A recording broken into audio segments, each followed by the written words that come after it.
አውቃለሁ አንቺ ወላጅ እናቴ ነሽ። ይሄ ነገር ተደብቆ የሚቀር ነገር መስሎሽ ነበር? እኔ አንቺን እናቴ ብዬ ልጠራሽ መቼም አይሆንም። እሺ መቼም። ምንድን ነው? ቆይስ ምን እየተካሄደ ነው? እቺ ሴት ወልዳ ጣለች። ከማደጎ ቤት እኔን መርጠሽ እንድታመጭ ያደረገችሽም እራሷን እቺ እህትሽ አይደለችም። ይሄን ሁሉ ነገር ደግሞ የምታደርገው ለውርስ ብላ። አንቺ እኔ መቼም ቢሆን እናቴ ብዬ አልጠራሽም። አንቺ የኔ እናት ልትሆኚ አትችይም። እድል ክፍል 13 ተለቀቀ። ሰላም ጤና ይስጥልኝ ውድና የተከበራችሁ አድማጭ ተመልካች ቤተሰብ እንደምን አላችሁ? ባላችሁበት ሰላማችሁ ብዝት ይበል። ለዚህ ቻናል አዲስ የሆናችሁ ቻናሉን ሰብስክራይብ በማድረግ ቤተሰብ ይሁኑ። በወይዘሮ ገነት ቤት እጅጉን በጣም አስደንጋጭ ነገር ተፈጠረ። ሮማን የቢንያም እናት መሆኗ ታወቀ። እጅጉን በጣም ገነት ደነገጠች። ውድና የተከበራችሁ አድማጭ ተመልካች ቤተሰብ እድል ድራማ እጅጉን በጣም ልብ አንጠልጣይና አጓጊ ነው። እናም እንግዲህ ይህንን ድራማ ለማየት ቅድሚያ ሰብስክራይብ እንዲሁም ላይክ ሼር እያደረጋችሁ ቤተሰብ ይሆኑ። ቢንያም በሚገርም ሁኔታ እድል ነበረች የነገረችው። እኔ ከዚህ በላይ ልደብቅህም ሆነ ልዋሽህም አልፈልግም፣ አንድ ማወቅ ያለብህ እውነታ አለ በማለት ነበረ ሮማን ወላጅ እናትህ ነች ብላ የነገረችው። እድል በመጀመሪያ እንግዲህ ማወቅ ያለባትን ነገር አወቀች። ከዛ የመጡበትን ማደጎ ድርጅትም ሄዱ። ያ እንግዲህ ቢንያምንና ሜላትን ለገነት የሰጠውን ሰውዬ ሄደውን ማነጋገር ጀመሩ። እድል ለብቻዋ ሄዳ እንግዲህ ማነሽ ግን ልጆቹን አምታ የሰጠችህ በማለትም ጠየቀችው። ፎቶዋን ልታሳይኝ ትችላለህ በማለትም ለመነችው። በጣም የተከለከለ ነገር ቢሆንም ነገር ግን እኔ ለመልካም ነገር ነው ባክህን በማለት ቢንያምን እና ሜላትን እንግዲህ እዚህ ድርጅት አምታ የሰጠችው ማን እንደሆነች ፎቶዋን አሳያት ለእድል። እድልም እንግዲህ ትክክለኛና እውነተኛ ሮማን የቢንያም እናት መሆኑን ያው ታውቃለች። እና ለቢንያም እኔ ከዚህ በላይ ልደብቅህም ሆነ ልዋሽህም አልፈልግም፣ ሮማን ወላጅ እና ትክክለኛ እናትህ ነች ብላ ጠየቀችው። ቢንያም እንግዲህ መሬት ተሰንጥቃ ዋጥ ብታደርገው ደስታ ወደር የለውም። የሚይዘው የሚጨብጠው አጣ። በጣም ደነገጠ። የሰማውን ነገር አምኖ ለመቀበል ተቸገረ። ባህሪውም ተቀየረ። በጣም በሚገርም ሁኔታ እንግዲህ ሮማንን በጣም እየተጠራጠራትና እየተከታተላት ነው። ሮማን ቆይ ምንድን ነው ስራዋ? ምንድን ነው የምታደርገው? ምንድን ነው ታሪኳ? በማለትም በምትሄድበት ሁሉ ይሄድም ነበረ። አንድ ትልቅ የተደበቀ ሚስጥር እንዳለ ያውቃል። ግን ሚስጥሩ ምንድን ነው የሚለውን ነገር ለማወቅ እሷ በምትሄድበትና በምትንቀሳቀስበት በኩል እንግዲህ እየሄደ ነገራቶችን ለማጣራት ይሞክራል። ከአባባ ጋር ሮማን ትገናኛለች። አባባን የምታገኘውን እንግዲህ ሮማን ቢኒም ማግኘት ጀመረ። እናም እንግዲህ ለምንድን ነው የምትመጣዎች ሴትዮ ማነች እያለም ቢኒያም ለመጠየቅ ቢሞክርም አባባ ምንም አይነት መልስ አልሰጡትም። እድልስ ማነች በማለትም እንግዲህ ጥያቄም ተነሳ። እድልን ተጠንቀቅላት እያለም እንግዲህ አባባ ለቢኒ ያስጠነቅቀዋል። ነገሩ ግን ይህ ነው ብለው ምንም አይነት ነገር የተናገሩት ነገር የላቸውም። ቢኒያም ሮማን ምን አይነት አደገኛና ክፉ ሴት እንደሆነች በደንብ አድርጎ ያውቃል። እናም እንግዲህ ይቺ እድል የምትባለው ብሌን ብትሆንስ? እንግዲህ እድል ከብሌን ጋር ብዙ ነገሯን ያመሳስለዋል። እና ያ ማለት ብሌን ማለት እድል ብትሆንስ? በሌላ በኩል እንግዲህ ወይዘሮ ገነት ሮማንን እባክሽን መቃብር ቦታ ውሰጅኝና የልጅን ቀብር ማየት ፈልጋለሁ፣ እዛ እስኪ አልቅሼ ቢወጣልኝ ውሰጂኝ ስትላትም ነበር። ይሄ እንግዲህ ቀብረሻት መተሽ እንግዲህ ዶሴው የተዘጋ ነገር ነው፣ እንዴት ነው ወደኋላ የምንመለሰው? እዛ ገጠር ሀገር እያለሽ ብቻ ብዙ ምክንያቶችን መደርደርም ጀመረች። አሞኛል እኮ አልተሻለኝም እያለችም ብቻ ግን በዛ መሀል ውስጥ እንዳለ ነበረ።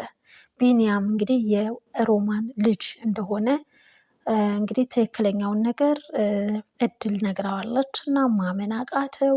ከዛም ከቤት እንዳለ ባህሪው ተቀየረ። አይናቸውን ማየት ማንንም አይፈልግም፣ እድልንም ማየት አይፈልግም። እድልም እንግዲህ እኔ እኮ ከአንተ ውጭ ሌላ ያየሁት ወንድ የለኝም፣ አብረውም አድረዋል። እንግዲህ እድልና ቢኒ ፍቅረኛሞችም ሆነዋል። እንግዲህ ፍቅረኛ እንዲሆኑም አይፈልጉም ሮማንና ሜላት። ሜላት እንግዲህ ቢኒ የእሷ ፍቅረኛ እንዲሆን ነው የምትፈልገው። እድልማ ትናንት መታ ቢኒን ልትነጥቀኝ ወይም ልትወስድብኝ አይገባም፣ እባክሽን ሮማን እገዥኝ እያለቻትም ነው። ሮማን እንግዲህ እድል ማለት ብሌን መሆኗን አውቃለችና ስለዚህ የእህትማማቾች ልጆች ፈጽሞ የማይታሰብ ነገር ነው። ፍቅር መጀመር የለባቸውም። እነዚህን ሰዎች ማለያየት አለብን።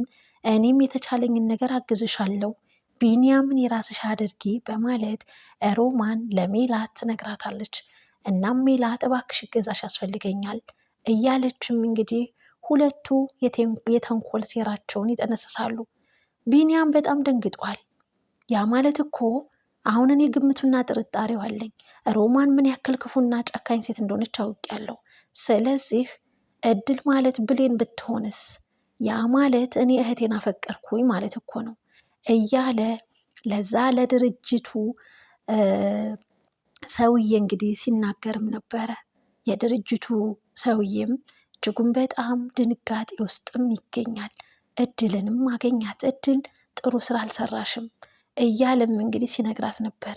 እድል ምንድን ነው የተፈጠረው ነገር እያለች እንግዲህ ወይዘሮ ገነት እባክህን ልጄ ቢኒ ንገረኝ፣ አንተ ማለት እኮ ልጄም ወንድሜም ጓደኛዬም ነክ እያለች ብትለምነውም ሮማንን ተጠንቀቂያት፣ ሮማን ማለት በጣም መጥፎና አደገኛ ሰው ነች፣ ልትጠነቀቂያት ይገባል። እኔ የሰማሁትን ነገር ባትሰሚው ቢቀርብሽ ይሻላል፣ መቅረት የሚቻል ቢሆን እያለም ቢኒ ክፉኛ ተሰባብሯል። እናቱ መሆኑ ብቻ ሳይሆን የቆጨው ከእድል ጋር ፍቅር መጀመሩ እጅጉን በጣም የእህትማማቾች ልጆች እንዴት በፍቅር ይተሳሰራሉ። ይህ ነገር ለሱ ሰላሙን ነሶታል፣ ረብሾታል። እድልን አልይሽ ብሏታል። አጠገቡ ሂዳ ስትቀመጥ ምስኪን ምንም የማታውቀው እንዳለ ከላዩ ላይ አጠገቡ እንዳትቀመጥ ሂጂ ብሎ ነበር የወረወራት። ከገነት ላይ ነበረ እንግዲህ ሲወረውራት፣ ገነት እንዳጋጣሚ ተከስታ ደገፈቻት። አዎ እናንተ ሁለታችሁ መተቃቀፍ ይኖርባችኋል፣ እናትና ልጅ ናችሁ እኮ እያለ በስካር ዓለም ውስጥ እንግዲህ ቢኒ በጣም ስለተናደደ መጠጥ ይጠጣል በተደጋጋሚ። ይህንን የሰማችው ሜላት በጣም ደስ ብሏታል።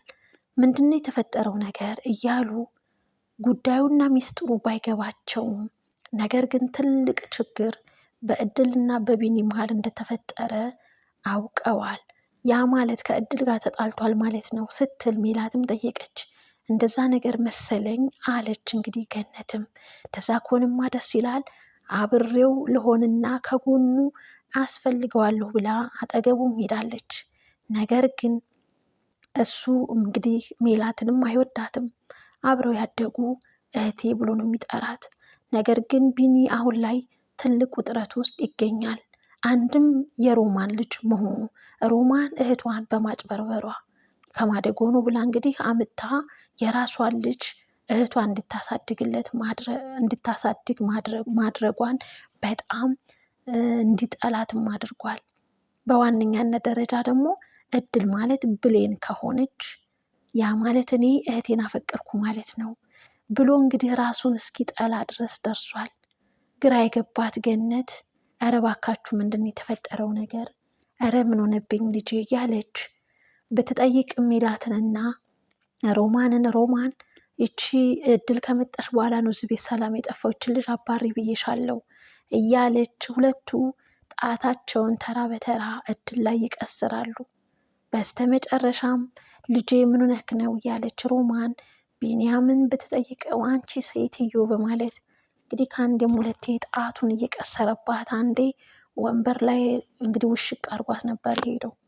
አሁን ላይ ደግሞ በስተመጨረሻ ጣቱን ቀስሮ አንቺ ማለት አውቃለሁ፣ አዎ ወላጅ እናቴ ነሽ ብሎ ጉዳዩን ፍርጥ አርጎታል ቢንያም። እንግዲህ ወይዘሮ ገነት እጅጉን በጣም ደንግጣ የምትለውም የምትይዘውም የምትጨብጠውም ማታ አፏን በእጇ አፍና አርጋ ፍጥጥ ብላ ቀርታለች። እናም እንግዲህ በጣም በሚገርምና በሚያሳዝን ሁኔታ ቢኒ እናቱ ማን እንደሆነች አወቀ። አሁን የቀረው እድል ማነች? ብሌን ናት። ብሌን ከሆነች ደግሞ የወይዘሮ ገነት ልጅ መሆኗን በህይወት መኖሯን እንዲሁም ደግሞ እናትና ልጅን ሳትሞት ሞታለች ብሎ ያራረቀው ማን ነው? ሮማን። ለምን የሚባል ነገር አለ። እናም ነገሩና ጉዳዩ የከበደ ነው። አድማጭ ተመልካች ውድ ቤተሰብ ይህንን ቻናል ላይክ፣ ሼር፣ ሰብስክራይብ እያደረጋችሁ አበረታቱን። እድል ድራማንም እንግዲህ ብዙ ያስተምራል እና የምንማርበት ብዙ ነገሮች አሉት። በፍቅር እንከታተል እላለሁ። እንግዲህ ቀጣይ ክፍል ምን ይከሰት ይሆን? ገነት ምን ትል ይሆን? የእህቷን ልጅ እንግዲህ በእጅ አዙር ነው ያሳደገችው። የወለደችው እናት እንግዲህ ከማደጎ ልጅ ነው ብላ ምታን የሰጠቻት፣ ነገር ግን ትክክለኛ ልጇ ነው። በጣም ያሳዝናል። ገነት ለሮማን ምን አይነት አመለካከት ይኖራት ይሆን ከዚህ በኋላ? እናም ቢኒያም ስለ እናቱ ለሮማን ምን አይነት አመለካከት፣ ጥላቸው እየከፋ ይሄድ ይሆን? ሀሳብ፣ ግምት፣ አስተያየታችሁን በኮሜንት አጋሩ።